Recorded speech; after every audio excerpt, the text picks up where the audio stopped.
Lep večer vsem.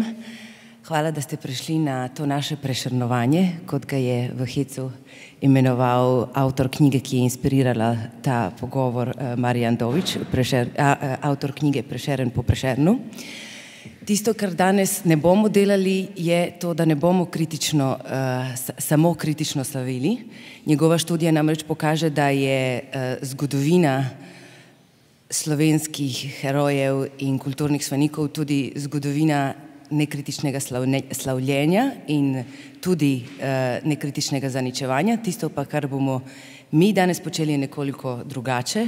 Nobenega ne bomo vrgli s trona, bomo pa vsemu poskusili pristopiti nekoliko bolj umirjeno, racionalno, kritično, mogoče s čepcem dekonstrukcije in brez vročih čustev. Kljub temu hladnemu večeru vas torej ne bomo mogli ne vem kako ogreti, ali pač s kritično mislijo. Torej naj predstavim svoje sogovornike danes. Seveda najprej avtor knjige Prešeren po Prešernu, ki je izšla pri Lud Literatura letos, Marijan Dović, ki se že nekaj let ukvarja s procesom slavljenja kulturnih svetnikov, nacionalnih pesnikov, tega konkretnega nacionalnega pesnika, ne pa samo tega, saj je opravljal tudi analize nacionalnih pesnikov iz drugih kulturnih okolij. Izdal je tudi skupno knjigo s svojim islandskim kolegom, v kateri primerjata slovenskega nacionalnega pesnika in islandskega, in mogoče nam bo tudi sam povedal nekaj več o tem. Ja, tako, National Poets, Cultural Saints, to je šla pri ugledni nizozemski založbi Brill. Urednikoval je pa tudi tale zbornik Kulturni svetniki in kanonizacija, tako da kar nekaj referenc z področja teme, o kateri bomo danes govorili. Levo do njega sedi gospod Juvan, domnevam, da vsem vam prav tako zelo znan, ampak nikoli ni odveč omeniti par referenc. Torej, začel je svojo, mislim, da njegova prva znanstvena publikacija bila pravzaprav o imaginariju Krsta pri Savici v slovenski literaturi, torej začelo se je s Prešernom. Leta 2012 je izdal publikacijo Prešernovska struktura in svetovni literarni sistem. V svoji zadnji knjigi Hibridni žanri, izšli letos pri založbi Lud Literatura, pa prav tako se dotika Prešerna in njegove autoreflektivne metapoezije, tako da spet imamo enega poznavalca skorajda prešernoslovca. Nato pa na moji desni strani gospod Božidar Jezernik, spet domnevam, da vam kar znan, ampak ne bomo obšli tudi tu v tem primeru nekaj referenc. Znan po zelo odmevni monografiji Mesto brez spomina, kjer se ukvarja z Ljubljano iz perspektive mita o mestu, ki ima rado samo pesnike in se seveda sprašuje, kje so pa druge slavne osebnosti, ali so bile in kaj se je z njimi zgodilo. Uredil je zbornik Heroji in slavne osebnosti na Slovenskem, kjer je prispeval tudi študijo o Juriju Vegi. In potem bila je tudi knjiga Nacionalizacija preteklosti, kjer se ukvarja s tem, kako se nacionalni narativ, nacionalna paradigma upisuje v veliko bolj kompleksno preteklost. Torej, s tabo imamo tri raziskovalce spomina, preteklosti in velikih pomembnih osebnosti. Mislim, da nam zato danes ne bo dolgčas. Vseeno pa vendarle izhajamo iz knjige Prešeren po Prešernu, zato smo si pogovor zamislili na naslednji način. Na začetku bo gospod Marijan Dović predstavil dve kratki prezentaciji. Prva se bo ukvarjala s kulturnimi svetniki in nekim splošnim modelom kanonizacije, ki se lahko uporabi ne samo na slovenskem primeru, ampak na tudi mnogih drugih evropskih primerih. Nato bomo na kratko pokomentirali njegovo predstavitev z gospodom Juvanom in z gospodom Jezernikom. Nato bo sledila druga kratka predstavitev, bolj konkretno o Prešernovi kanonizaciji. Spet bomo na kratko pokomentirali in v tretjem delu se bomo pa vsi skupaj pozabavali z učinki Prešernove kanonizacije. Pri vsem tem bomo pa vse skupaj probali spakirati v 1 uro. Tako da mogoče najbolje, da predam besedo gospodu Doviču in da kar začnemo. Ja, hvala lepa, Iva, za to zelo prijazno predstavitev. Jaz sem seveda ravno tako vesel, da ste ob tem obupnem vremenu vendarle prišli v kar lepem številu. Vesel sem, da vidim tudi precej študentov, ki jim letos predavam na Filozofski fakulteti. Mogoče bo to za vas nek nov pogled, seveda netipičen pogled na Prešerna. Glede na to, da moramo v 1 uro zapakirati, bom jaz skušal vam res zelo na hitro najprej razložiti, zakaj pravzaprav gre v tem projektu. To je projekt, s katerim se ukvarjam že vrsto let in njegovi glavni junaki so nacionalni pesniki in kulturni svetniki. Osrednji koncept je kanonizacija, se pravi, kaj se dogaja po smrti pravzaprav teh osebnosti. In seveda ne ukvarjam se s temi fenomeni samo na slovenski ravni, ampak sem skušal te stvari gledati primerjalno, recimo vsaj na evropski ravni. Da boste dobili nek občutek, morda nekaj slikic, nekaj osnovnih podatkov. Pravzaprav me je zanimalo že, kaj se dogaja s umrlimi avtorji že pravzaprav v dobi antične Grčije in lahko ugotovimo, da so že Grki poznali herojske kulte pesnikov, recimo kot so Homer, Hesiod in Arhiloh. Potem te pisateljski kulti se nadaljujejo tudi v novem veku, z Petrarko, Dantejem, Chaucerjem in Shakespearom poznamo pesniški kot v Westminsterski opatiji. Mogoče neke vrste sekularni prelom predstavlja francoska revolucija. Tu na sliki desno vidimo prenos posmrtnih ostankov Voltaira v pariški Panteon, se pravi, nekdanja cerkev pravzaprav postane na nek način sekularno zadnje počivališče herojev domovine, v tej, bi rekel, civilni francoski različici nacionalizma. Ampak zlasti, kar me je pa zanimalo v teh raziskavah in tudi moje kolege, ker pri vsem tem je sodelovalo kar lepo število ljudi, med njimi seveda sta tudi Marko in Božidar, ki sta bila nekako v tej širši ekipi, ki se s tem ukvarja, pa tudi seveda nekaj tujih kolegov. No, zlasti me je zanimalo, kaj se dogaja v 19. stoletju. Govorimo lahko o pravi epidemiji, pandemiji evropskih razsežnosti, se pravi slavljenje mrtvih pesnikov, pisateljev, skladateljev, zlasti od druge tretjine se pravzaprav razširi po celotnem kontinentu in pridobi resnično množične razsežnosti. To dogajanje se zgošča zlasti ob obletnicah, stoletnicah, govorimo lahko o kultu stoletnice, dobesedno se pravi, ob teh velikih obletnicah se pravzaprav dogajajo množična zborovanja, postavljajo se spominska obeležja, tudi izredno veliki spomeniki, morda najbolj monumentalen je tale na sliki levo, to je spomenik Walterju Scottu v Edinburgu. Ampak tudi na oddaljenih koncih Evrope, kot je recimo Islandija, na sliki desno imamo otvoritev kipa islandskemu nacionalnemu pesniku leta 1908, se pravi tudi zelo množična. In vsi ti dogodki, to slavljenje pesnikov dobiva izrazito ritualne poteze, se pravi tu imamo nek ritualni obrazec, v katerem nastopa neka podoba pesnika, slika, skoraj da ikona, so neke povorke, različne ceremonije in zlasti v manjših politično podrejenih literarnih kulturah je to investiranje v literarne ikone še bolj izrazito. In še značilno je seveda, da se v tem času nekako to slavljenje pesnikov izrazito povezuje s kulturnim nacionalizmom in pozneje z nacionalnimi gibanji. V tem kontekstu je zanimiv pojav nacionalnih pesnikov. Takšne pesnike seveda poznamo ne le pri nas, ampak jih poznamo pravzaprav v celi Evropi, od Islandije do Gruzije in tako dalje. Nekateri primeri so zares reprezentativni, Puškin, Ševčenko, Maha pri Čehih, Mickijevič pri Poljakih, Eminescu v Romuniji, Hristo Bote v Bolgariji in tako dalje. Seveda med njih seveda jasno sodi tudi Prešeren. Pomemben pojem te moje raziskave pravzaprav so pa tudi kulturni svetniki. Ta pojem je bil doslej nekako manj pogosto rabljen v tem kontekstu, čeprav že v sami tej komemorativni kulturi 19. stoletja pogosto naletimo na te koncepte iz domene religije, tudi upodobitve so pogosto grejo v to smer. Spodaj vidimo apoteozo Mickiewicza, se pravi poljskega nacionalnega pesnika, in takšnih podob najdemo pravzaprav v različnih kontekstih še veliko in tudi interpretacije seveda gredo v to smer.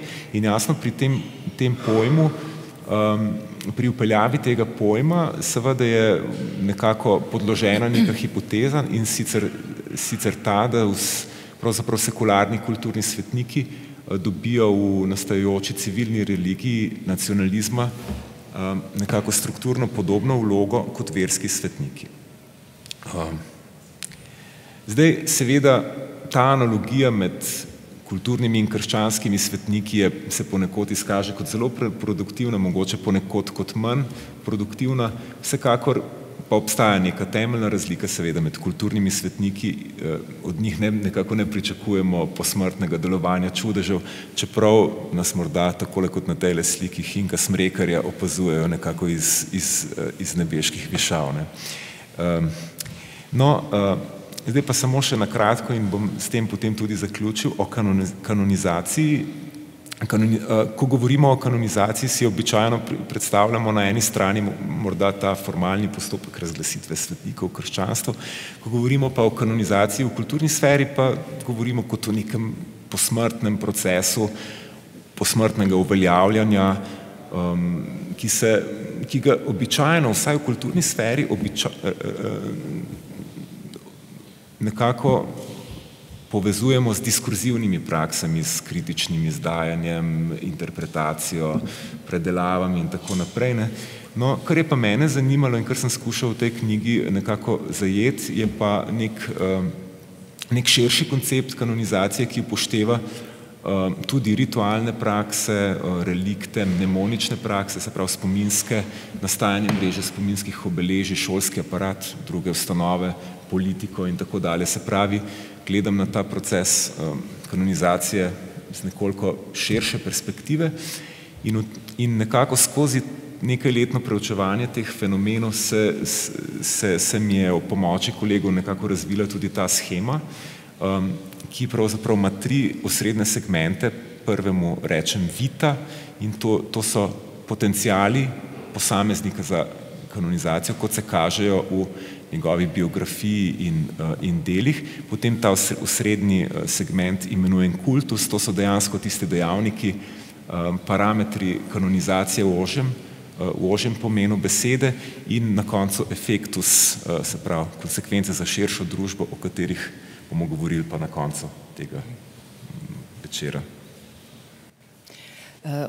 Bom zelo na kratko povabila gospoda Juvana in gospoda Jezernika, da mogoče komentirate to predstavitev. Najprej gospod Juvan, recimo iz področja iz perspektive literarne teorije ali pa literarne zgodovine, kako se vam zdi, da takšen model dopolnjuje dosedanje preučevanje kanonizacije nacionalnih pesnikov ali pa velikih pomembnih literarnih oseb, kjer se tovrstno proučevanje mogoče do zdaj predvsem osredotočalo na literarna dela? In seveda tudi, če je kakšen komentar onstran tega vprašanja. Vam bi pa, gospod Jezernik, namenila to vprašanje, naslednje vprašanje. Vi ste se ukvarjali z slavljenjem drugih osebnosti, torej ne nujno literatov, ampak kraljev, vojščakov, pomembnih javnih osebnosti. Zdaj zanima me, ali bi se ta model, ki ga tukaj predstavlja gospod Dovič, da uporabiti tudi v vašem primeru, oziroma ali so kakšne razlike med literati in recimo osebami iz področja javnega življenja, vojskovanja. Boste vi prvi, gospod Juvan? Ja, torej, gotovo je nek nov poudarek, ki ga je Marjanova knjiga oziroma njegova celotna raziskava prinesla v slovensko literarno vedo, poudarek na kulturni zgodovini. Se pravi, na preučevanju različnih kulturnih praks, ki določajo ali moderirajo pomen literature v neki skupnosti skozi več generacij, skozi daljše časovno obdobje. Kolikor se je literarna zgodovina ukvarjala poprej s kanonizacijo Prešerna, je bilo to vprašanje povezano najprej z njegovo, bi rekli, z recepcijo Prešerna tako v sprotni literarni kritiki, med njegovimi sodobniki nasploh, in kako se je ta recepcija v času spreminjala, katere so bile tiste prelomne točke, ki so spreminjale podobo Prešerna in ga na koncu povzdignile v prvega med slovenskimi pesniki. To se je dogajalo nekako v zadnji tretjini 19. stoletja, čeprav je kot prelomen obveljal ali je kanoniziran na nek način znameniti Stritarjev esej ob izdaji, ki sta jo pripravila z Josipom Jurčičem, Prešernovih poezij v zbirki Klasje leta 1866. Torej, to ne bi bil začetek tega procesa, ki je pa povezan tudi z nekimi, bi lahko rekli, že začetki ideološke nazorske diferenciacije na Slovenskem, z znanim bojem med bolj radikalno nacionalistično-liberalnimi mladoslovenci in nekoliko manj radikalno, pa vendar še vedno nacionalističnimi staroslovenci, to se pravi mogoče za odtenek malo bolj zaznamovanimi še z razsvetljensko dediščino, medtem ko so mladoslovenci presegali na romantično in postromantično literarno ideologijo. No, in ta proces se je potem dovršil spet ob stoletnici Prešernovega rojstva. To je bil en proces, torej kako je Prešeren deloval, kako so ga spremljali v literarni kritiki, kako se je uveljavil v literarni zgodovini, kako je v literarni zgodovini prevzel srednje mesto v razvoju slovenske poezije. Potem malo manj je bila deležna pozornosti tudi z literarno vedo povezana veja kanonizacije, to je delo na Prešernu v okviru tako imenovanega Prešernoslovja. Se pravi, od Levstikovega rokopisnega in nedokončanega Prešernovega življenjepisa prek potem del Luke Pintarja in mnogih drugih, ki so se ukvarjali s Prešernovimi biografijami do monumentalne monografije Franceta Kidriča, ki pa ni zajela celotnega Prešernovega življenja, in potem je bilo teh prešernoslovskih monografij še veliko, recimo Slodnak in vse do Janka Kosa in Borisa Paternuja. In to prešernoslovno delo je pa povezano tudi s tekstno kritiko, se pravi z različnimi vrstami izdaje Prešerna, zlasti tako imenovanimi znanstveno-kritičnimi izdajami, kajti to, da je neko delo sprejeto v znanstveno-kritično izdajo, že implicira, da je vredno, da preseže svoj čas, da ni nekaj naključnega, ampak nekaj, kar mora biti zacementirano in ohranjeno v neki avtentični, pristni obliki za številne generacije poznejših bralcev. No, če dodam še zadnjo tako bolj na tekstualno zgodovino vezano raziskovanje Prešernove kanonizacije, je pa tisto, s čimer sem se sam na začetku svoje znanstvene poti ukvarjal v knjigi Imaginarij krsta v slovenski literaturi.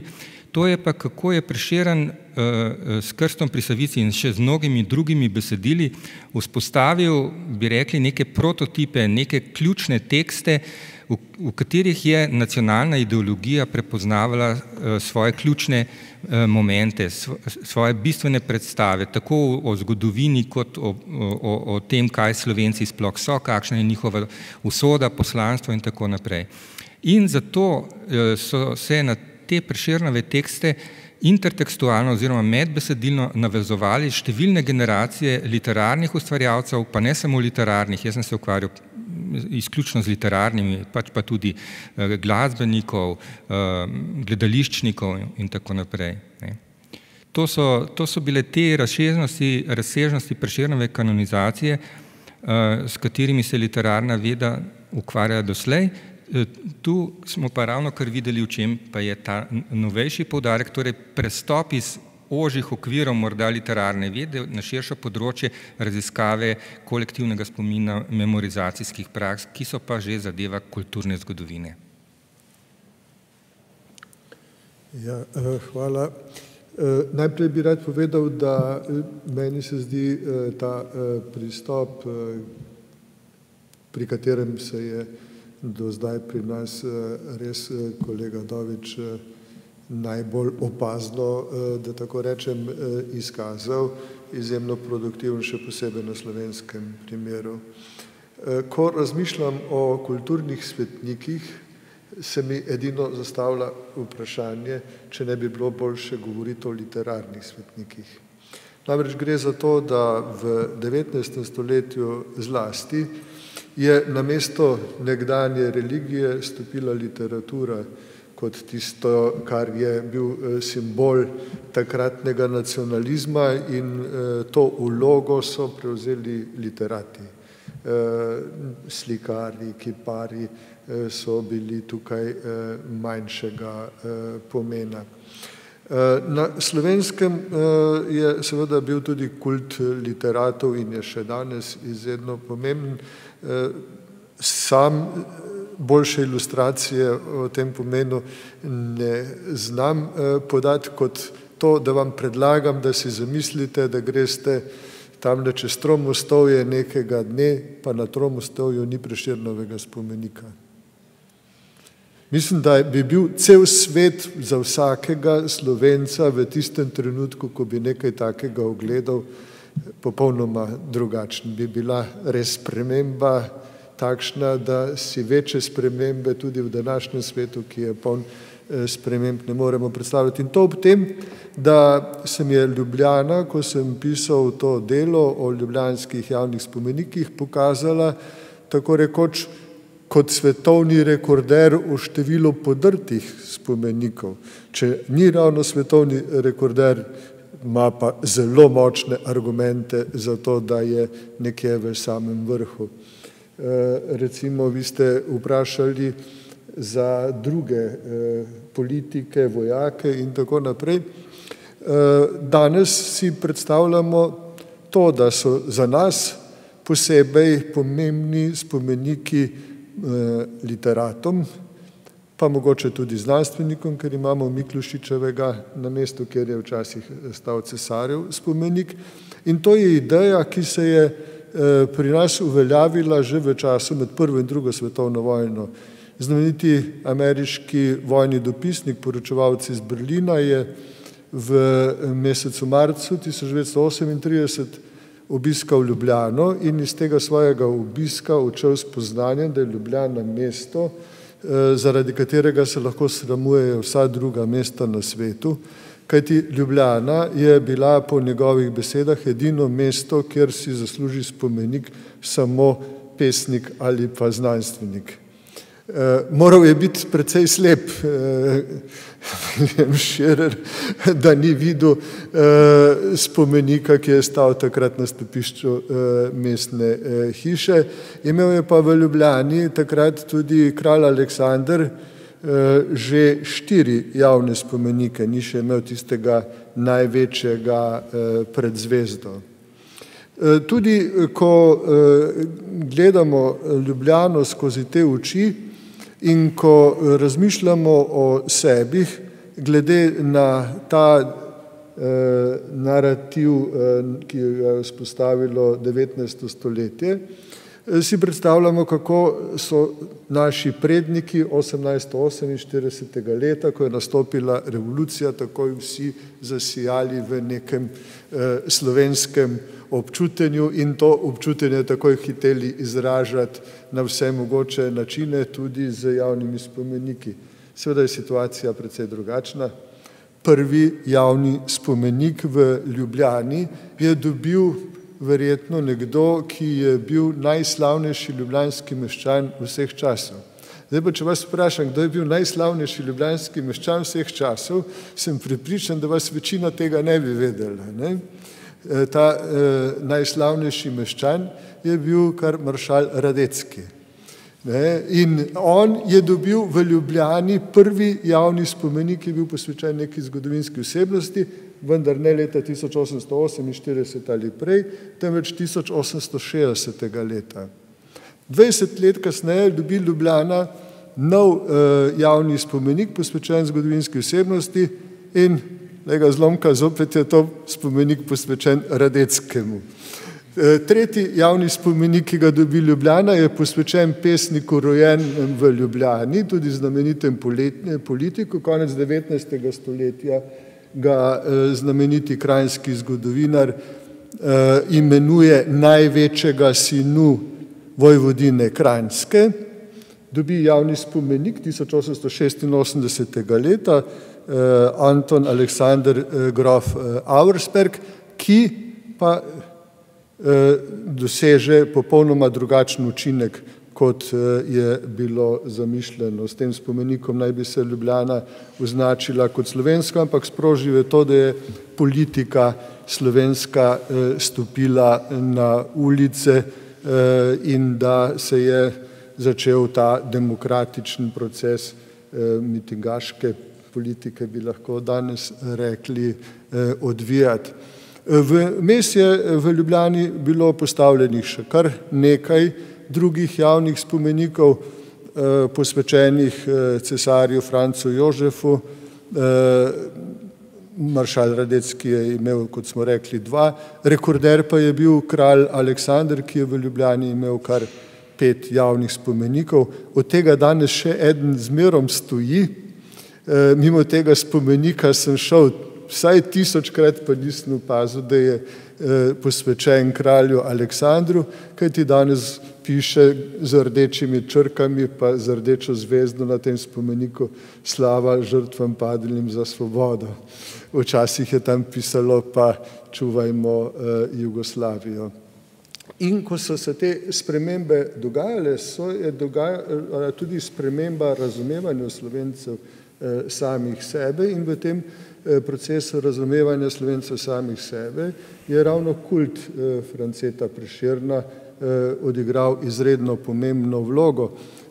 Ob njegovi smrti oziroma ob pogrebu se je že rodila ideja, da se mu postavi spomenik. Takrat so se tudi slovenski prvaki glede zbiranja sredstev za ta spomenik odločili, vendar tisti, ki je bil glavni zbiratelj sredstev, Janez Blajvajs, je imel zadržke do tega, da bi France Prešern dobil spomenik na eni od 4 lokacij, ki jih je predlagal Lovro Toman, se pravi v Vrbi, kjer je bil rojen, v Ljubljani, kjer je hodil v šolo, ob slapu Savice, kjer je tako lepo pesem posvetil, ali pa v Kranju, kjer je preživel svoja zadnja leta. Blajvajs se s tem ni strinjal, kot je pojasnil precej kasneje, je bil Prešern samo pesnik.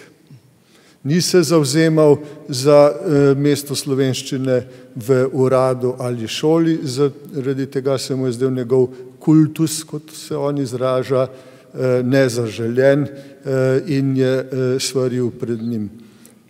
Seveda, to je pisal Blajvajs leta 1983, takrat se je pa že politična situacija precej spremenila, tudi ozračje, ki ga je začel spreminjati Stritar z svojim že omenjenim esejem, je postalo precej drugačno, precej naklonjeno bolj Prešernu, njegovi poeziji, vendar takrat pride že tudi do dodatne razslojitve slovenske družbe. Poleg mladoslovencev in staroslovencev, narodno napredne in katoliške narodne stranke, stopi na prizorišče še socialdemokratska stranka in vse te stranke imajo seveda svoje poglede, svoje računice in del teh konkurenčnih pogledov, teh konkurenčnih računic je tudi seveda prišel do izraza ob odkritju spomenika. Sama ideja, zakaj je bil spomenik postavljen in lociran, kjer je bil lociran, zbiranje sredstev in seveda potem recepcija spomenika je v veliki meri oziroma v celoti odraz teh razmerij med takratnimi tremi ideološkimi skupinami. Zdaj ste nas lepo uvedli v to, kako na nek način simbolna in kulturna krajina, ki nas danes obkroža, ni plod samoumevnosti, temveč nekega nenehnega zgodovinskega pogajanja. Nadaljevali bomo seveda prav z ozorisom situacije in tega pogajevalskega procesa. Jaz bi pa rada dodala še eno spekulativno vprašanje, poleg tistega, ki ste ga vi postavili, v smislu, le poskusite si zamisliti, kako bi izgledal Prešernov trg brez Prešerna, ne? Mene pa nenehno tekom branja, v času branja tvoje knjige, nenehno sem si postavljala tole vprašanje, a si lahko zamislim glavni trg, na katerem je pač nek drug literat ali pa pesnik in trg, ki nosi ime nekoga drugega, ali pa mogoče ne pesnik, mogoče Bleiweiss ali kdo drug. Tako da zdaj dodajam še to vprašanje v ta nabor in ti v bistvu prepuščam odgovor in prezentacijo, ki sledi. Ja, v resnici sem že želel bolj na koncu mogoče odpreti to diskusijo o Bleiweissu. No, moja interpretacija tega razmerja med Bleiweissom in Prešernom je morda za en odtenek drugačna. Namreč zdi se mi pravzaprav, da je bil Bleiweiss nekako po krivici porinjen v to vlogo nekega Prešernovega zatiralca ali pa posmrtnega tako rekoč sovražnika, čeprav seveda obstaja ta zapis, da Prešer svari pred pretiranim kultom Prešerna Bleiweiss, ampak vendarle, ko pogledamo dejstva, ko pogledamo gola dejstva, vidimo, da je Bleiweiss dejansko pravzaprav oseba, ki je na nek način največ naredila zlasti v začetni fazi Prešernovega kulta. On je bil tudi zasebno največji donator tega Prešernovega prekopa novega nagrobnika, ki je bil 3 leta pozneje postavljen v Kranju. In pravzaprav v sklepu knjige jaz nekako skušam pokazati, da je bil Bleiweiss ravno prek tega, da je pravzaprav se tako dobro prijel ta Prešernov kult ali Prešernov mit pri nas, nekako po krivici potisnjen v ozadje kot recimo, da nekoliko grobo karikiram, kot nek veterinarček, ki ne razume zahtevne poezije in nekako ni kos Prešernu in tako naprej. Ker na drugi strani, če pogledamo pa spet dejstva, njegove, bi rekel, izjemne zasluge za narodno gibanje, pravzaprav to nekaj neverjetnega. In če razumem prav tvoje vprašanje, se to najbrž navezuje na tisti del sklepa moje knjige, kjer pravzaprav razmišljamo o tem, kaj so drugi narodi naredili s figuro očeta naroda. Namreč, prej sem omenil nacionalne pesnike. Večina nacionalnih literarnih kultur pozna to figuro, to funkcijo, da tako rečem. Imamo svojega nacionalnega pesnika. Ampak imamo pa hkrati tudi očeta naroda. Prav s temi besedami so ga imenovali in vemo, da so Bleiweissa titulirali redno še za življenja s tem nazivom. In če gledamo, kaj se je zgodilo v drugih kulturah s temi očeti naroda, vidimo, da je ta njihova pozicija precej bolj privzdignjena, da pravzaprav imajo enakovredne spomenike, enakovredno velike trge, mostove, avenije, da so morda celo izrinili nacionalne pesnike v nek park in tako, recimo, lahko bi si predstavljali recimo še en tak miselni eksperiment, če smo pri tem. Recimo vzemimo Prešerna iz Prešernovega trga, porinimo ga v Tivoli, pa dajmo Bleiweissa na to mesto. Se pravi, to nekako pri nas ne gre, ampak vseeno sem se pa jaz v sklepu vprašal, zakaj vendar ta Bleiweissova pozicija je tako drugačna in v bistvu obstaja vrsta kompliciranih razlogov. Ne vem, če jih bomo danes lahko vse reproducirali tukaj, zakaj jaz mislim, da Bleiweiss ni mogel postati tako pomembna, bi rekel, figura, ampak ena od teh je ravno ne samo persistentnost Prešernovega kulta, ampak bi rekel tudi tudi trdoživost te samopodobe, ki smo si jo nekako ustvarili s perpetuiranjem tega kulta. Se mogoče lahko čisto svobodno. Jaz bi na to vprašanje tudi poskusil odgovoriti. Gotovo so te različne empirične koincidence pomembne pri presoji tega, zakaj se je recimo na Slovenskem veliko bolj trdno v kulturni spomin opisal Prešeren v primerjavi z Bleiweisom. Ampak po mojem je treba iskati razloge tudi v ideoloških mehanizmih. In sicer kakšna vloga je bila pripisana estetski govorici, estetskemu diskurzu v konstituciji naroda. Tukaj se bom deloma uprl na delo Rastka Močnika, Julija v slovenski literarni vedi. Mislim, da je približno tak naslov, no? Ne vem, če sem čisto natančno ga citiral, kjer je pravzaprav Močnik postavil neko tezo, ki kljub svoji altiserijevski provenienci na nek način ponavlja razmišljanja, ki jih je imel v Prešernovem času že Matija Čop.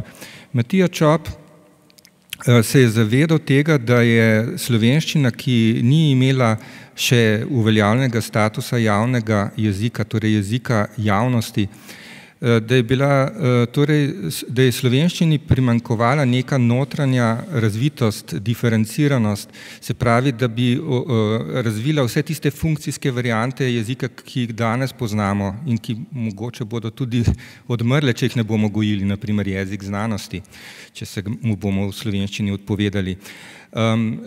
In njegovo razmišljanje je bilo tako, da je pravzaprav literarna govorica tista, ki lahko nadoknadi ta izostanek, to pomanjkljivo razčlenjenost, torej da lahko z literarno govorico, ki pa je neka umetna tvorba, ki jo jezik doseže tako, da ta ljudski govorjeni jezik, vernakular, absorbira neke estetske forme, ki so univerzalne, povzete iz drugih literatur, kultur tistega časa, bolj razvitih kultur, da lahko taka varianta jezika pravzaprav nadoknadi tisto, kar Slovencem manjka.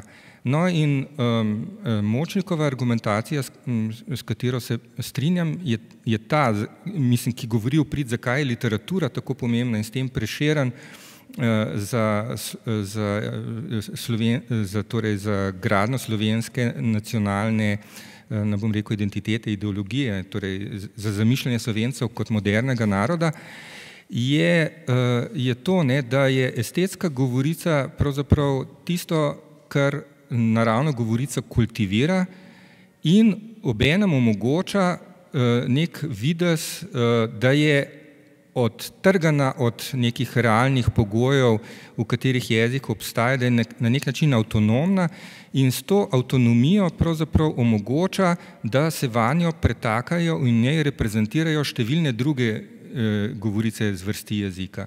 Se pravi, da je literatura in z njo Prešeren pomemben zaradi tega, ker je bila literarni govorici priznana neka konstitutivna funkcija v graditvi naroda, skupaj recimo s tem, kar je ustvarjalo tedanjo javno sfero, časopisje in tako naprej. Pri časopisu je imel gotovo prvenstvo z novicami Bleiweis, kot je imel še prvenstvo pri mnogih tistih dejavnosti, ki vzpostavljajo neko infrastrukturo narodnega gibanja ali pa poznejše recimo narodne skupnosti, ki lahko evolvira tudi v nacionalno državo. Ampak Prešeren je pa tisti, ki je kultiviral slovensko govorico na tak način, da je vanjo absorbiral svetovne estetske forme in s tem omogočil pravzaprav samo potrjevanje Slovencev v mednarodnem kontekstu, kajti vsa narodna gibanja, vse konstitucije narodov so po definiciji mednarodne. Noben narod se ni vzpostavil kot neka monada, kot sam na sebi, ampak vedno v primerjavi s sosednjimi, večjimi, močnejšimi ali uglednejšimi narodi, ki so imeli že svojo državnost, svojo javno sfero in tako naprej. Da še jaz na kratko dodam, glede očeta naroda, Bleiweiss je to titulo nosil že ob 20-letnici začetka izhajanja novic, se pravi za časa življenja, in tako so ga dejansko njegovi sodobniki tudi dojemali. Vatroslav Holc se spominja, ko ga je Bleiweiss objel in ga poljubil na čelo, kar je taka znamenita, očitna očetovska gesta, pravi, sem začutil, kako je vame vstopil genij slovenstva, se pravi, ga je sinovil za Slovenca.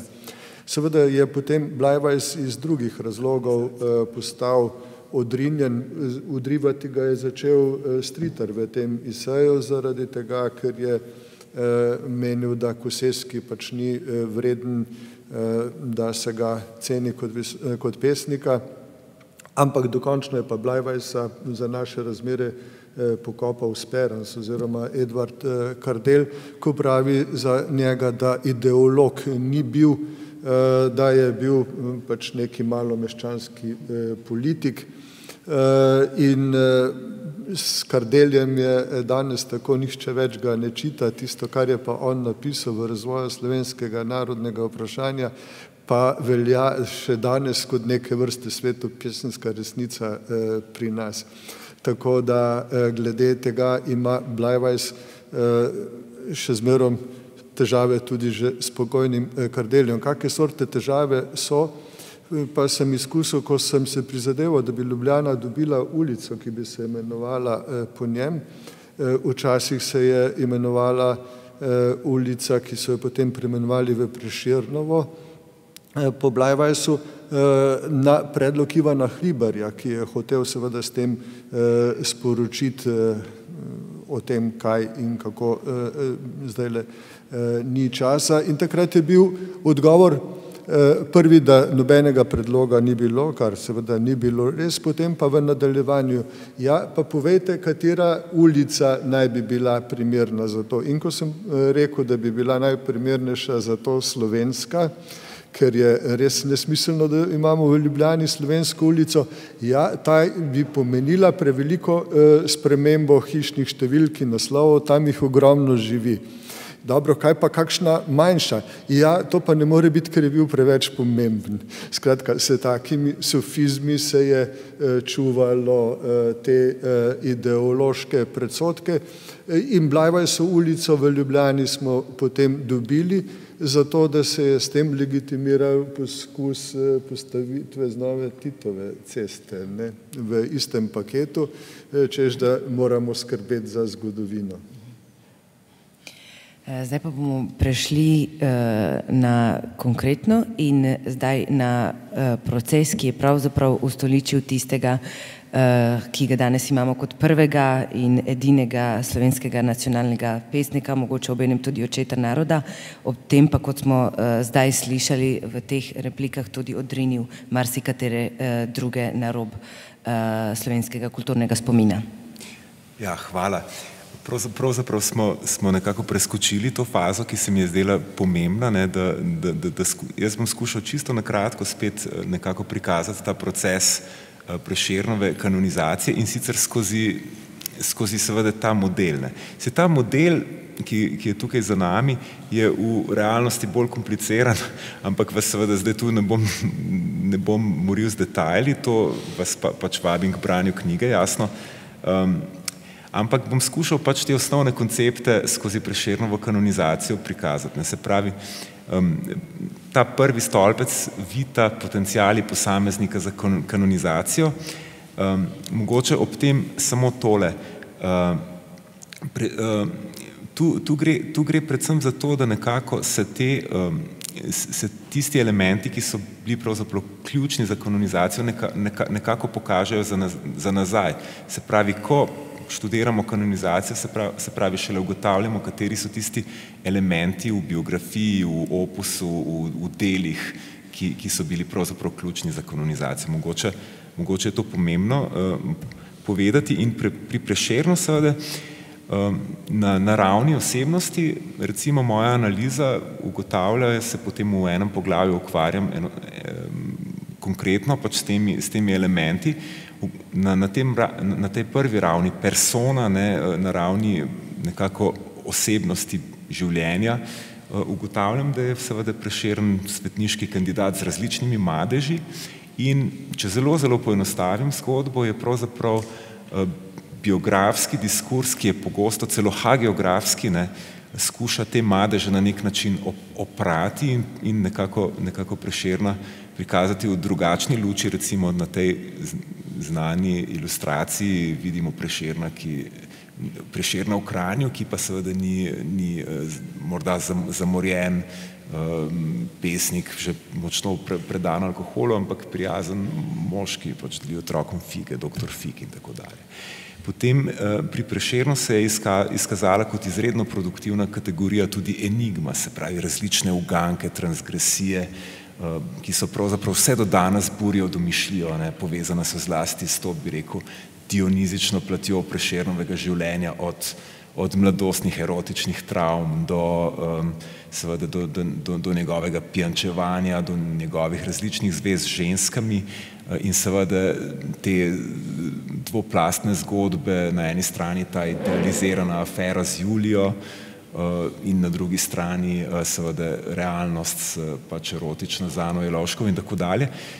Tu v detajle se seveda ne morem spuščati, ampak ta, bi rekel, velik enigmatični potencial je gotovo igral pomembno vlogo recimo v procesu kanonizacije in stvari prihajajo na dan še danes. Recimo lansko leto smo imeli v Dolenjskem muzeju tole zgodbo, odkrit je bil nov Langosov portret pod Sveto Magdaleno na levi, se je pokazala še ena mladenka in potem se je vnela huda polemika, ali je to morda tista Julija, ki jo je Prešeren hodil gledati v Langosov atelje in tako dalje. To zgodbo verjetno poznate, ampak zanimivo je ravno to, kako se pravzaprav te zgodbe si interpreti, zgodovinari podajajo in živijo pa seveda tudi za šankom, tako rekoč, kjer pa seveda živijo, ne vem, Prešernove apokrifne kosmate verzifikacije in tako dalje, ki jih nekako uradni diskurs ne prizna povsem ali zanika njegovo avtentičnost in tako dalje. Tega je pri Prešernu ogromno. Opera je tretji element te kategorije vita, seveda, to je ključni moment pri vseh umetnikih, tako rekoč. Najprej mora biti nek opus, ki je prepoznan kot prelomen, izjemen in seveda Prešeren ravno s tem, kar je Marko povedal in s tem, kar je pravzaprav potem Stritar utemeljil, je nekako bil pripoznan pač kot dejansko eksemplaričen avtor slovenske literature. Skoraj da so njegova dela mejila na čudež, se pravi, to bi bil, če je Prešeren svetnik, v nekem smislu so njegove pesmi čudež, kot nek pojav, povsem nepričakovan. Tako pišejo recimo literarni zgodovinarji o njem. Neka pusta dežela, kjer ni nobene umetnosti, kjer ni ničesar in potem se tako rekoč iz neba pojavi čudežni deček. Akta. Ta kategorija zajema pa tiste, bi rekel, bolj klasična dobra dela za narodni preporod. No in tukaj se pa Prešeren ne izkaže tako dobro in so mnoge težave. Tudi Blajvajs to opaža, tudi Kidrič, literarni zgodovinarji to opažajo. Če se je Prešeren kje zares aktiviral na tem področju, je recimo v tem slavljenju svojih predhodnikov, potrudil se je za kanonizacijo Linharta, Vodnika z reprinti njunih del in pa ta primer je zanimiv. Poslovenjenje nagrobnega spomenika Vodniku, ampak sicer pa na tem področju je pa nekako Prešernova glavna zasluga, jasno pa odpoved ilirizmu, ta načelna odpoved ilirizmu, ki je pa dejansko bila izredno pomembna.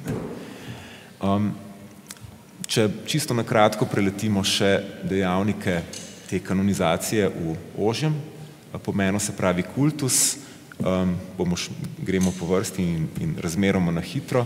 Ta nagrobnik smo že omenjali, Tudi sicer je za kulte kulturnih svetnikov značilno, da se vedno nekaj dogaja z njihovimi posmrtnimi ostanki, da se prekopavajo na druga mesta, da se gradijo novi nagrobniki, morda jih transportirajo nazaj v domovino, jih pokopljajo v kriptokatedrale in tako dalje. Tudi s Prešernom je bilo podobno. Ta pojav seveda spominja na analogen pojav pri seveda krščanskih svetnikih. Jasno, tudi osebni predmeti in tako naprej so pač deležni posebnega tretmaja, tole vidimo seveda Prešernov muzej v Kranju in tako dalje. Kar je mogoče ena od teh novitet, ki sem jih jaz v svoji knjigi dokaj podrobno popisal, so rituali, ritualna srečanja ljudi, pogosto celo zelo množična. Tule na desni imamo nekaj, kar nam je danes mogoče precej tuje, se pravi živa slika, tableau vivant. Pravzaprav neke statične postavitve z igralci, ki so bile izredno modne po celi Evropi v teku 19. stoletja in tudi v zvezi s Prešernom. No in pa zlasti rituali ob postavljanju spomenikov. Tu vidimo moment enega konstitutivnih momentov, tako rekoč Prešernove kanonizacije, se pravi tik postavitev spomenika ljubljanskega leta 1905. To je spet dolga zgodba, no, ampak nekako za okus tole tik pred padcem zastoru in potem imamo 20.000 ljudi na tej otvoritvi, kar je pravzaprav fenomenalen dosežek slovenskega narodnega gibanja v tem času. Eden najbolj množičnih shodov seveda tega obdobja.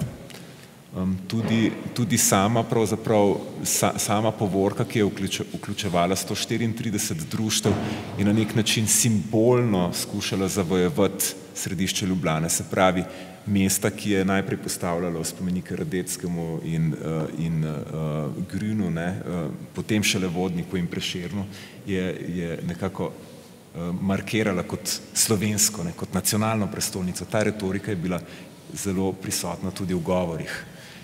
Spominska obeležja, to nam je nekako jasno, od rojstnih hiš do spominskih tabel, spomenikov večjih in manjših, tole je kranjski spomenik, drugi veliki Prešernov spomenik.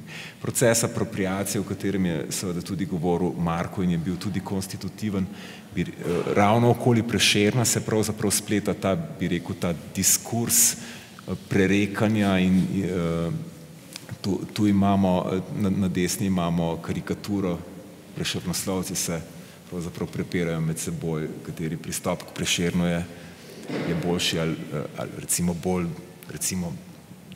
duhovno-zgodovinski, idejni ali bolj recimo matematični, numerični, spodaj sta Žigon in Puntar. Ključni moment apropriacije pa seveda ta Stritarjev esej, o katerem je že govoril Marko Juvan in kjer Stritar nekako postavi Prešerna, bi rekel, v to prvo ligo, ga ustoliči kot nacionalnega pesnika in seveda ta zgodba je pa vsekakor pravzaprav konstitutivna za Prešernov kult in se nekako začenja hkrati s temi rituali. Marko je tudi omenil to skrb za avtentičnost, za tekste. Spet nedavno, lansko leto, pravzaprav so bili v Clevelandu najdeni novi Prešernovi rokopisi, se pravi rokopisna varianta slovesa od mladosti. Takoj se je zagnala, bi rekel, ta tekstno-kritična mašinerija. Že imamo vse študije, vse popise, vse analize rejene, tako da ta zadeva seveda poteka. Še ena izjemno pomemben element, tudi o tem je Marko pisal v Imaginariju Krsta pri Savici med drugim, je pa ta sposobnost, bi rekel, tako majhne zbirke, tu spodaj v spredju te fotografije je majhna zbirka Prešernovih pesmi, zadaj en mali izsek iz morja, tako rekoč, korpusa, ki se na ta ali oni način navezuje na Prešerna. Če pogledamo, recimo tamle zadaj Prešernova bibliografija, ta obsega skoraj 7000 enot, ne vem, več 100 uglasbitev, adaptacij v druge medije, literarnih predelav in tako naprej. To je tista res poteza kanoničnosti osrednja, se pravi sposobnost, prokreativna sposobnost prevajanja v nove druge diskurze. Konfirmacija je spet en pomemben koncept, kjer se pravzaprav stikata pravzaprav politika in umetnost na nek način. Jasno, tudi ta odlok o razglasitvi Prešernovega dneva za praznik, ki pravzaprav je na nek način še vedno v veljavi, nekoliko karikirano rečeno, Prešeren vstopa seveda na državne simbole, na ugledna mesta in tako dalje. Indoktrinacija, še zadnji koncept v okviru tega kultusa, v principu ga povezujemo seveda bolj s izobraževanjem v osnovni šoli, srednji šoli, ampak za ta primer sem izbral nekaj drugega. To so ilustracije Prešerna, ki jih je naredila moja 3- oziroma 4-letna hčerka Katarina. Se pravi, vidimo, da se s Prešernom otroci pri nas srečajo že v najnežnejši starosti, potem tamle levo spodaj vidimo Goldensteinov portret in skušajo potem to zadevo narisati in tako dalje. Spoznajo tudi koncept nesrečne ljubezni, izvejo za Julijo, za velikega pesnika in tako naprej. Se pravi, to so nekako te elementi kultusa, kanonizacije v ožjem pomenu besede. O teh učinkih, širših učinkih na širšo družbo smo pa pravzaprav že na nek način tudi začeli govoriti. Hvala, Marjan. Ja, v bistvu je fascinantno še enkrat, ko gledam to prezentacijo, od tega, da je bilo 20.000 ljudi takrat prisotno v teh ritualih, do tega, da po vsem tem danes v bistvu že od zelo nežne starosti rišemo Prešerne in še vedno na nek način to produciramo. Ko govorimo v bistvu o učinkih, jaz bi vseeno nekako te vprašala v bistvu eno osnovno vprašanje. Pravzaprav, kaj mi dobimo s tako učinkovito kanonizacijo? A je dejansko tisti odgovor, ki smo ga vajeni, mi dobimo narod? A je to odgovor, a je to bolj kompleksno ali...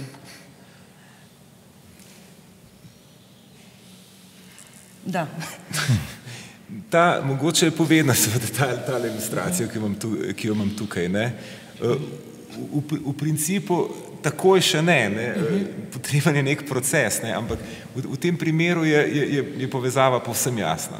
Se pravi, tu je ikona, narodna noša, narodna zastava, mislim, ampak seveda proces, ki do tega pripelje, je kompleksen, pa tudi verjetno je današnja realnost spet nekoliko bolj zapletena, ampak mogoče lahko še kolega to komentira, ker se mi zdi, da sem jaz svoj čas že precej izkoristil.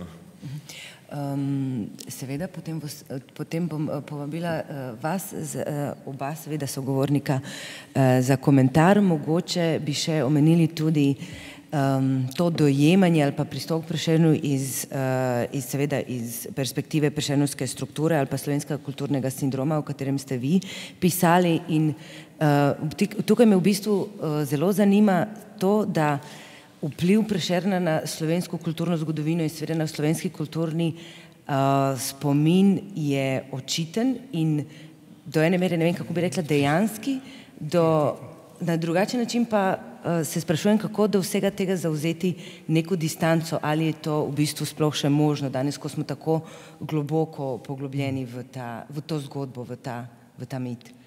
Ali pa, ki ni mit, obenem je tudi zgodovinska zgodba. Ja, jaz bi vam rad opozoril samo na nekaj elementov, ki so pomembni. Namreč tukaj bi lahko dobili vtis, kot da je Prešeren pravzaprav samo objekt raznih procesov kanonizacije, reinterpretacije in tako naprej. Ampak Prešeren je bil akter svoje lastne kanonizacije. Torej, Prešeren je pravzaprav tisti, ki je vzpostavil matrico tistega, kar je Dušan Pirjevec leta 1969 imenoval prešernovska struktura. In rad bi vas upozoril samo na nekaj takih tekstov, da se bo pokazalo, kako osveščen in stremljiv akter na literarnem in kulturnem področju je bil Prešeren. Prešeren se je zavedal, da bo dokazal kultivirano vlogo slovenščine, ki jo bo dosegel s svojim lastnim pesnjenjem v primerjavi s kanonom svetovne literature in z modernimi svetovnimi avtorji. In tale njegova nemška elegija v spomin Matiju Čopu 1835 kaže, da je bil Prešeren pravzaprav na ravni takratne misli v središčih Evrope. Goethe je namreč ravno v tem obdobju prvi v javni prostor lansiral idejo svetovne literature. Pri Prešernu pa vidimo, ko upesnjuje to Čopovo smrt, da postavi na eni strani to njegovo smrt v valovih Save v Kranjsko, domače zaledje, njegov duh, ki pač zapusti njegovo smrtno telo, pa vidi, v okviru svetovnega duha. Se pravi, že so postavi neko lokalno, nacionalno označeno pokrajino, s temi Alpami v ozadju in z valovi Save, na drugi strani pa svetovnega duha. Torej, videl je Čopovo in s tem tudi, ker je bil njegov prijatelj in Čop in kot mentor deloval, svoje delovanje v luči nekega svetovno-zgodovinskega procesa. In v nadaljevanju, ko govori, ko opisuje razne odlike Matije Čopa, pravzaprav kaže, kako je spremljal vse literature tedanje Evrope. Našteva vse literature Evrope, se pravi, vse tisto, kar je pravzaprav Goethe v tistem času imenoval svetovna literatura, kot neka interakcija med različnimi narodnimi literaturami, ki daje neko novo kvaliteto in v kateri se lahko nacionalne literature profilirajo. No in Prešeren je v sonetnem vencu pravzaprav že sam vzpostavil neke elemente poznejše mitične apropriacije. Samega sebe je prikazal kot mitičnega pevca Orfeja, ki bo, tako kot je Orfej šel v podzemlje po svojo umrlo nevesto Euridiko in jo skoraj spravil na površje, tako je Prešeren videl poslanstvo pesnika, da narod, ki je, kot piše v svojem zelo odmevnem sonetu, katerega usoda je bila kruta, da je izginil svetovno-zgodovinskega prizorišča s tem, ko je razpadla Samova plemenska zveza, da bo torej nek nacionalni pesnik, on sam, vrnil narod tako kot nazaj na svetovno-zgodovinsko prizorišče, da bo poezija na nek način konstituirala in povezala Slovence v neko celoto. In na to se je navezal potem Stritar, je izrecno pravzaprav svojo interpretacijo o Prešernu kot narodnem pesniku in kot nekem slovenskem svetniku navezal prav na ta sonet. No, se pravi, da Prešeren je bil sam nekako stremljiv, sam je postavil neka izhodišča za svojo poznejšo kanonizacijo. Več pa zdaj nimam časa, da bi razlagal, ker o tem, kako, mislim, je pa to vprašanje, s katerim sem se ukvarjal tudi v svoji knjigi. Namreč ta diskrepanca, ki nas še vedno muči, da imamo mi, Slovenci, vsaj od Stritarja naprej, Prešerna ne samo za nacionalnega klasika, ampak za klasika, ki je enakovreden klasikom svetovne literature. Seveda ta naša notranja percepcija pa ne ustreza dejanskemu položaju Prešerna, ki se kaže recimo že v tem, kakšna je geografija izidov knjižnih prevodov Prešerna. Vidimo, da so bile Prešernove pesmi izdane pravzaprav samo v tem vzhodno in južno slovanskem prostoru pretežno, z izjemo ene izdaje oziroma dveh izdaj v Angliji, kjer so imeli pa prste vmes tudi slovenski sodelavci. Se pravi, da Prešeren kot slovenski nacionalni klasik, ki ga imamo tudi za klasika evropske romantike, zunaj ni prepoznan kot takšen. Mogoče še vaš komentar? Ja, jaz bi glede na to, kar smo povedali, povedal predvsem tole, da prvi pesnik, ki je dobil svoj javni spomenik in ki ga je dobil kot prvi slovenski pesnik, je bil Valentin Vodnik. To je bilo 1889. leta, šele precej kasneje je dobil Prešeren zopet kot prvi slovenski pesnik svoj spomenik, tako da imamo Slovenci dva prva slovenska pesnika. Zdi se mi seveda, da to zelo dobro odraža, kaj se je takrat dogajalo.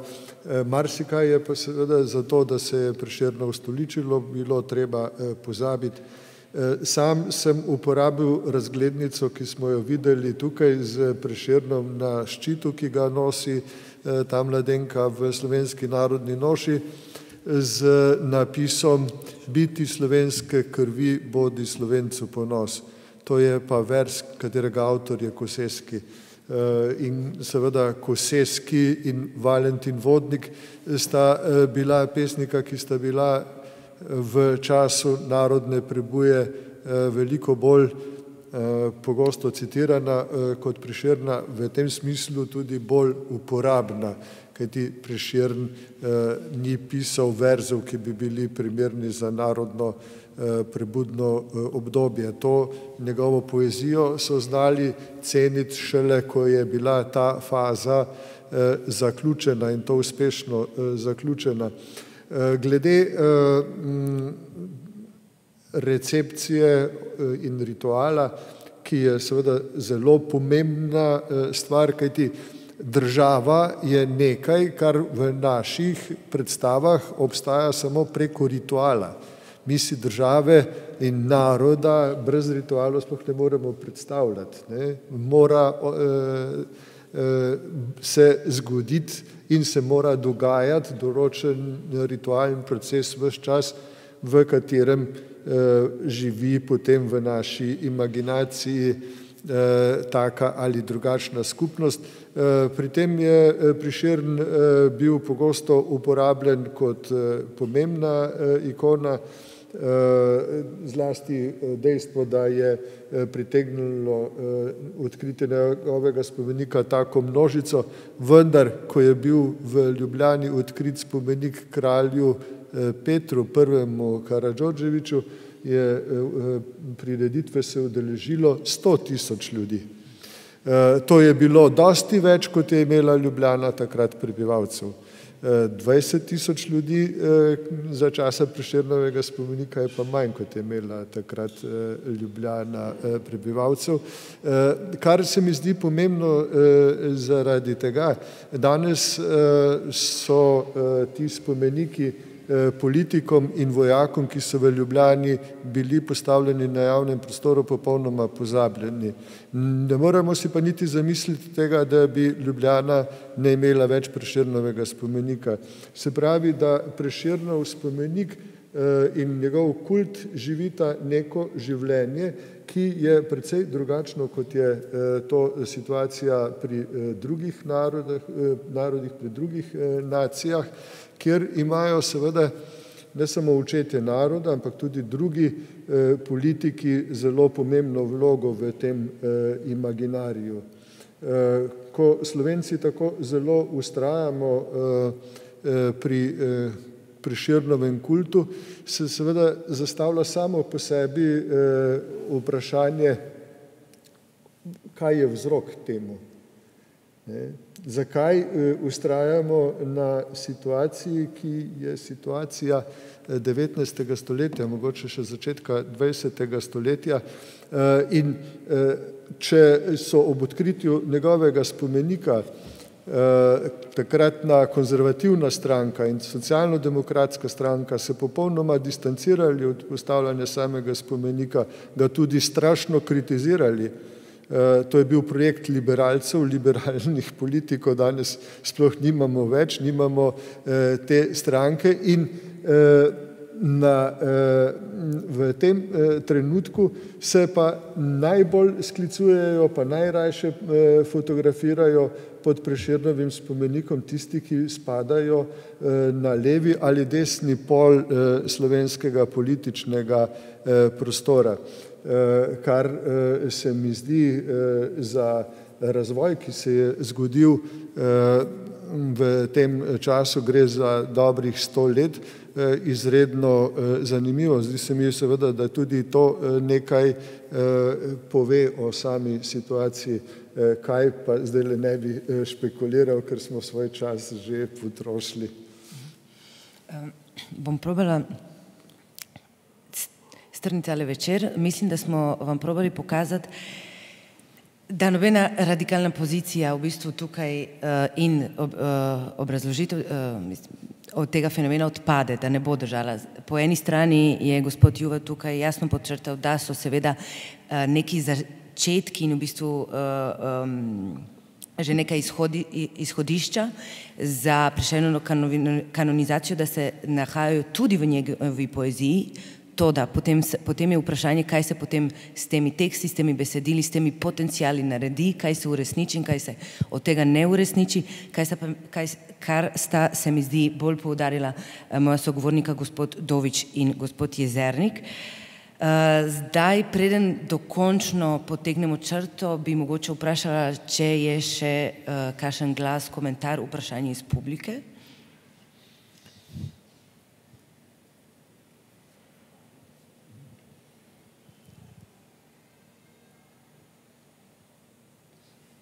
Jaz bi še imela eno, pa na kratko, upam, da zdaj ne gremo čez meje primernega časa in zadrževanja našega auditorija v dvorani.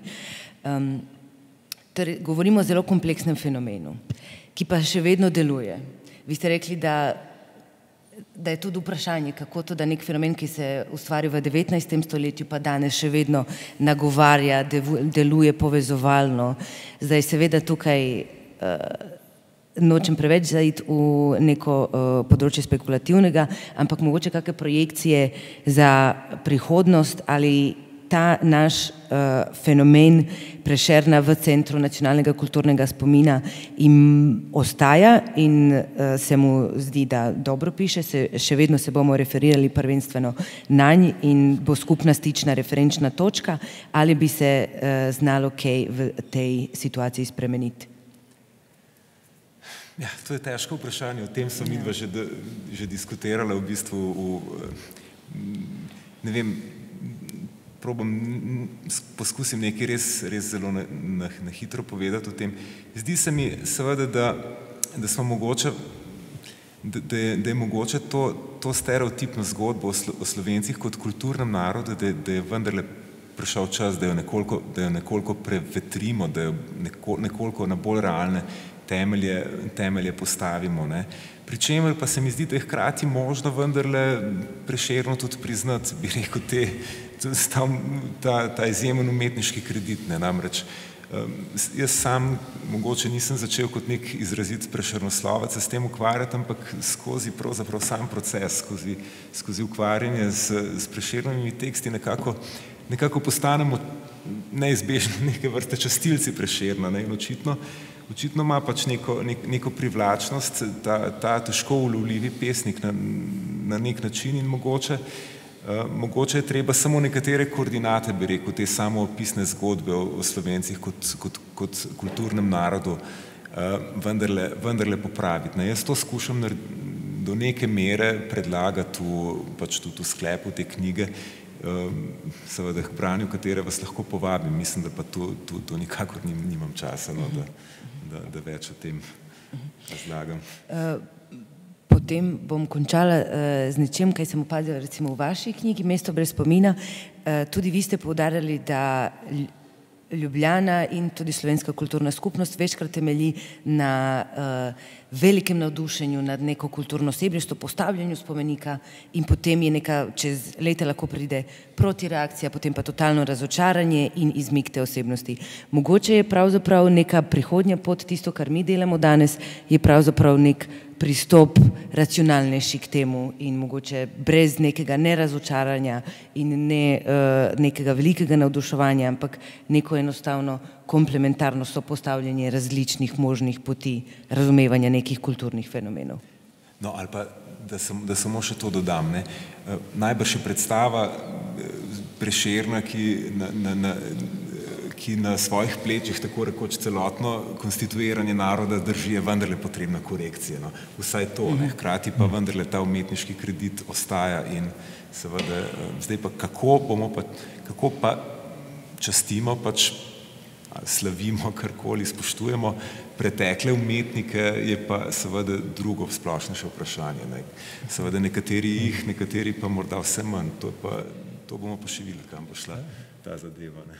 Še jaz bi pa malo bolj pesimistično, pa po mojem realistično perspektivo v zvezi s tem povedal. Mislim, da zdaj živimo v času, ko je literarna in na širše humanistična kultura v zatonu, neizbežnem.